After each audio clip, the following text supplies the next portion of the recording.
Tere hommikust! Tere hommikust, Reet! Tere hommikust, Reet Härmat! Tere hommikust! Jätkuvalt imestan, kuidas inimesed nii vara üles saavad.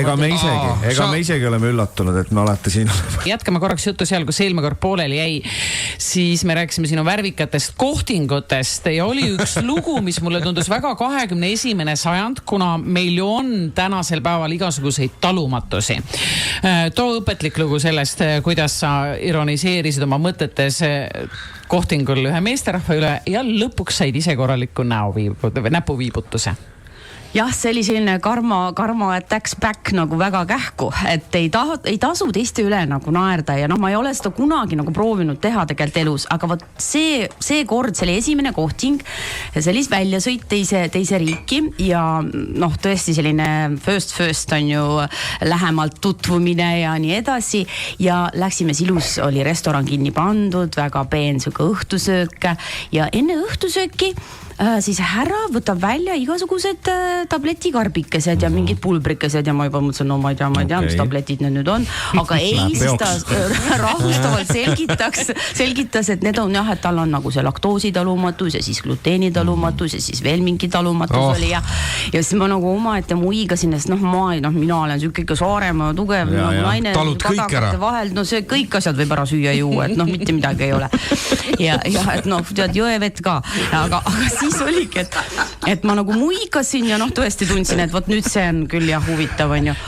Ja sõime ilusti ära õhtusöögi, aga paraku ma ei pannud nagu menüüs tähele, et seal ühes supis oli lisatud siis maapirni ja vot maapirni peale, mis on tegelikult väga kasulik toiduaine, mis kõik inuliini taset hoiab, ma ei tea, seal kuidagi normis ja veresuhkrut ja on väga kasulik tegelikult, kaalulangetusel isegi soovitakse, aga vot mulle tekitab see kohutavad kõhukrambid ja ma olen paar korda seda nagu saanud aru, et oma sünnipoomikul, kui ma tegin endal pannkooke selle jahuga ja siis mul lihtsalt nagu terve sünnipäev rikutud ja ükskord ka Buduaari saate võttel hommikul oli siuke smuutide tegemine tervislike ja ma jälle kuidagi ei näinud, et see asi oli seal see ja siis oli korras nii, et vahepeal käisin võtete vahepeal tead vetsus ja nii edasi.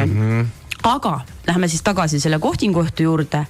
Ma ei näinud, et see maapirn oli seal selles supis sees ja siis kulgeme ilusti peale mõnusat õhtusööki veini hotelli tuppa, niiviisi, ütleme, sädemed lendasid, kõik lendas on ju niiviisi, selline, tõesti nagu kirg oli ja väga meeldis see inimene ja siis seda enam sa tahad muljet avaldada esimesel kohtingul ja mõtled siis me ilusti seal niiviisi romantiliselt, embuses ja järsku ma tunnen, mul hakkab tulema üles. Nagu lihtsalt tuleb üles ja see teate ju, ma arvan, kunagi on ikka olnud kas pohmelliga või ma ei tea kuidas, et sa ei saa seda peatada. Ei saa.